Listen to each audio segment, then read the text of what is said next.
Welcome to another 2-minute Bible study. So today we're going to be reading from Matthew chapter 25, verses 31 and 32. When the Son of Man shall come in his glory, and all the holy angels with him, then shall he sit upon the throne of his glory, and before him shall be gathered all nations, and he shall separate them one from another, as a shepherd divides his sheep from the goats. Now, of course, this is the beginning of the parable of the sheep and the goats, which I had originally learned because of a song by Keith Green.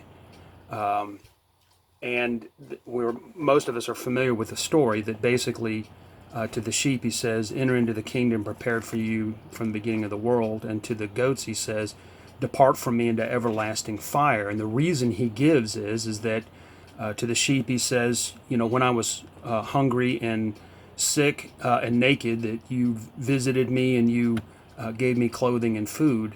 And to the goats he says the opposite, that you didn't do those things. Now, Keith Green summarizes this and says it basically comes down to what they did or didn't do. But I think there's a deeper lesson here that we can learn. When we read the story, we find that, in fact, that the sheep and the goats were completely unaware of what they had done. They said, Lord, when did we do these things? And when did we not do these things?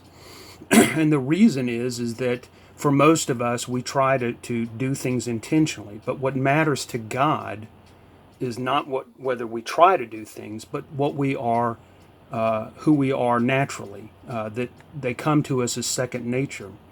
And that's because when the Holy Spirit is living in us, then we will naturally do those things that God desires, and we will be kind to others and help others. And when we don't have His Spirit, we have to try hard to do those things. And that's really what God expects from us. So as we have the Holy Spirit in us, then we will do good works. God bless.